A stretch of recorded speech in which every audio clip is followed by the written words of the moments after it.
पिछली कई वीडियोस में हमने देखा कि कैसे लोगों की इमाम ने मदद की और किस तरीके से सारी उनकी जो मुश्किलात थी वो सारी हल कर दी और उसके साथ ही साथ उन्होंने उनकी एक झलक भी दी, एक मुलाकात भी हुई, लेकिन वो कुछ ग्लिप्स के लिए हुई और इंसान की वो जो कॉन्शियसनेस है वो सारी उसके लिए थम जाती है। लेकिन आज की वीडियो हम देखने वाले हैं कि कैसे इमाम ज़मान अलैहिस्सलाम ने एक शख्स जिसके बैक पेन बहुत ज़्यादा तकलीफ थी, दर्द था, उसने सब कुछ करा के देख लिया था, यहाँ तक कि ऑपरेशन करा के देख लिया था, लेकिन उसका दर्द जो है वो ठीक नहीं हो रहा था। उसका दर्द कैसे ठीक किया, आप वीडियो देखते रहिए, आज हम इसी बात करेंगे।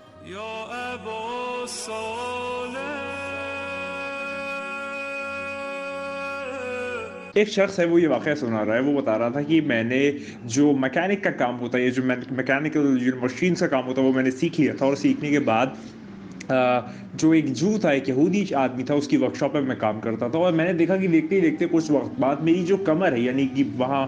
पीछे रीढ़ की हड्डी के पास मेरे बहुत ज़्यादा तकलीफ, बहुत ज़्यादा दर्द होने लगा और मेरा इतना ज़्यादा देखते ही देखते दर्द बढ़ने लगा कि मैं नाकाबिले बर्दाश्त हो गया और मैं उसको बर्दाश्त ही नहीं कर पा रहा था। इतना ज़्यादा सीवियर पेन हो गया और इतना ज़्यादा मेरे दुख था और बहुत दर्द होता था। फिर मैं डॉक्टर के पास गया, डॉक्टर को मैंने इलाज करवाया, काफ़ी वक्त तक इलाज चला, तो उससे भी ठीक नहीं हो पाया। फिर डॉक्टर ने कहा ऑपरेशन करेंगे, ऑपरेशन भी करवा लिया। ऑपरेशन करवाने के बावजूद वो जो दर्द था वो और ज़्यादा बढ़ता चला जा रहा था और उसके लिए कोई नतीजा काम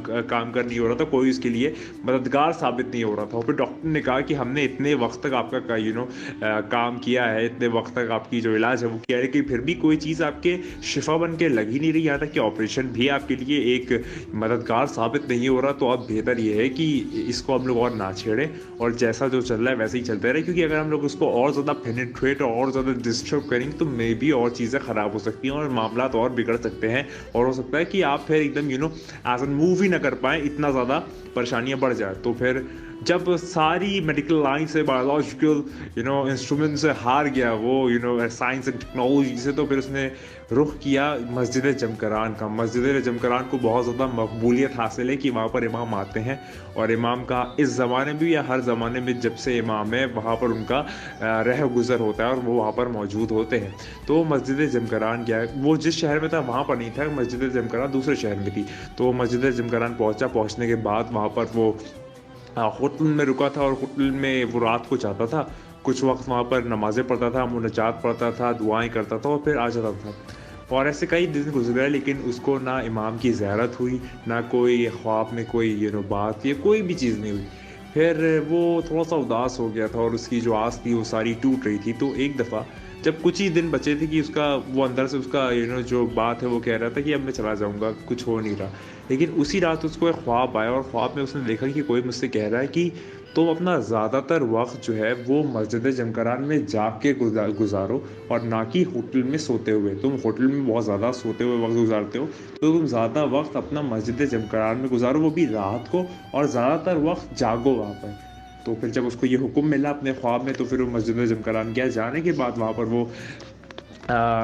वो गया, उसने अपनी नमाज़ पढ़ी। नमाज जैसे ही कंप्लीट की, फिर उसने देखा कि एक नूर का हल्का आ रहा है। हल्का समझते हैं आप, एक ऑरा आ रहा है नूर का उसकी तरफ चलते हुए, और एक शख्स है, उसने जस्ट मस्जिद में इंटर किया, कोई नहीं मस्जिद में, वो शख्स आया और आने के बाद थोड़ी दूर पे उस शख्स से बैठ गया।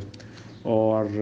फिर वो शख्स पूछता है कि क्या हुआ तुम्हारे, क्या तकलीफ़ है, क्या परेशानी है, क्या तकलीफ़ है तुम्हारे। तो ये शख्स कहता है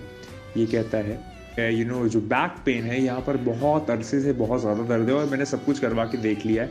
लेकिन कुछ हो नहीं रहा और मैं बहुत ज़्यादा परेशान हो चुका हूँ। और जैसे कि मैंने आपको बताया था कि जब भी कोई इमाम की तरफ से या इमाम खुद आते तो इंसान की कॉन्शियसनेस जो है, उसका जो मादी तौर पे उसका जो वजूद है वो सारा फेल हो जाता है, उसको कुछ समझ भी नहीं आता रहता है, वो उसकी हैबत में इतना ज़्यादा वो जम हो जाता है कि उसको कुछ समझ भी नहीं आता। खैर, तो इमाम वो जो शख्स आए थे वो थोड़ा और उसके नज़दीक आते हैं, उसके और पास आते हैं और अपने हाथ, अपने शफ़क़त वाले हाथ बहुत मोहब्बत से उसके बैक पेन पे, यहाँ पर जो रीढ़ की हड्डी होती है वहाँ पर रखते हैं और बहुत बहुत आहिस्ता आहिस्ता उसका मसाज करना शुरू करते हैं। वहाँ पर जहाँ भी उसकी तकलीफ, अपना हाथ बस ऐसे रखते हैं और थोड़ा सा ऐसे मसाज करना शुरू करते हैं। जैसे जैसे वो मसाज कर रहे थे, वो शख्स फरमाता कि मैंने सुना कि वो सूरह हश्र की आखिरी 6 आयत पढ़ रहे थे, बार बार सूरह हश्र की आखिरी 6 आयत पढ़ रहे थे और इसमें वो एक एक मेरी जो बोन थी, मेरे रीढ़ की हड्डी की एक एक बोन को ऐसे ऐसे मसाज कर रहे थे। और फिर वो ऐसे करने के बाद फिर वो पूछते हैं कि अब देखो। तो वो जो शख्स है वो खड़ा होता है, वो अपना हाथ पैर हिला के देखता है, अपना थोड़ा सा एक कदम चल के देखता है, थोड़ा बहुत चल के देखता है, फिर वो मस्जिद जो था उसके कंपाउंड में दौड़ के देखता है और वो दौड़ के देखता है, फिर वहाँ देखता है कि मस्जिद के बाहर एक पत्थर रखा है काफ़ी बड़ा सा, उसको वो उठाता है, फिर करता है वो, फिर वो देखता है कि मेरा पूरा जो दर्द था वो जड़ से ख़त्म हो गया, वो जड़ से गायब हो गया, वो कहीं महसूस ही नहीं कर पा रहा, उसका जो बैक पेन है वो वहाँ पर उसके कहीं भी आसपास से नज़र नहीं आ रहा। उसने इसलिए उसने बेचारे सारी चीज़ें करके देख ली, हुज्जत तमाम कर ली, कि दौड़ के देख लिया, भाग के देख लिया, पत्थर उठा के देख लिया, सब कुछ करके देख लिया, लेकिन उसका जो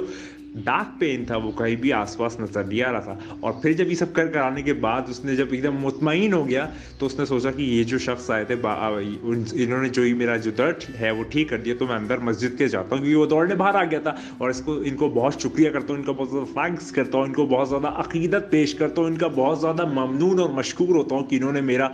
जड़ से दर्द ठीक कर दिया, जो बड़े बड़े डॉक्टर्स वो बड़े बड़े ऑपरेशन भी नहीं कर पा रहे थे। जैसे ही वो अंदर गया और वो देखता है,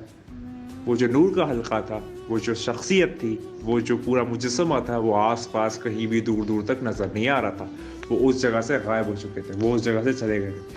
फिर अब उसकी जो होश में होश आया और वो सोचता, अरे ये कौन आया था, किसने मेरा हाथ रखा, किसने मेरे सूर्य हश्र की आयतें पढ़ी, कहाँ गायब हो गया, कुछ उसे पता ही नहीं। और अब जब इसके होश आया तो अब इसने समझा कि वही जो हुक्म हुआ था मुझको ख्वाब में कि जाओ और फिर यहाँ आओ और रात भर जागो, और फिर ये सारी चीज़ें तमहीद थी किसके लिए, इमाम ज़मान अलैहिस्सलाम की आमद के लिए। और ये जो शख्स आया था ये हो ना हो कोई और नहीं बल्कि मेरे ज़माने के इमाम, मेरे आका और मौला जनाब फ़ातिमा ज़हरा सल्लल्लाहु अलैहा के फ़र्जंद इमाम मेहदी आखिरुज़्ज़मान अलैहिस्सलाम थे। और उन्होंने ये मेरे जो शिफाया आप। लेकिन वही बात है ना कि जब उनका आना होता है तो इंसान सुन्न पड़ जाता है, उसको कुछ समझ में नहीं आता, और जब वो चले जाते हैं तो इंसान रंजीदा होता है कि क्यों नहीं उस वक्त मेरे जो कॉन्शियसनेस है वो काम करती होती, तो मैं मोहब्बत अक़ीदत का इजहार करता हूँ उनके सामने। लेकिन यही है कि जब वो आते हैं तो सारी चीज़ें रुक जाती है, उतनी हैबत होती है। देखिए याद रखिए, हैबत और खौफ में फ़र्क है। खौफ यानी डर, हैबत यानी खौफ जो है वो तारी होता है आपके दिल पर, हैबत जो तारी होती है वो आपके जिस्म पर तारी होती है। फ़र्क है, इसके इंशाल्लाह कभी और वीडियो बनाऊंगा ये हैबत और खौफ में क्या फ़र्क है। लेकिन मैं उम्मीद करता हूँ आपकी वीडियो पसंद आएगा। वीडियो पसंद आएगी शेयर करिए, कमेंट जरूर करिएगा, और बताइए वाकई आपको वीडियो अच्छी लगी। देखिए इमाम हमारा हमसे कितनी मोहब्बत करता है कि वो कभी भी हम अपने चाहने वालों का गम देख नहीं सकता, और चाहे आप जैसे भी हो, चाहे आप उसकी अतात करते हो या ना करते हो,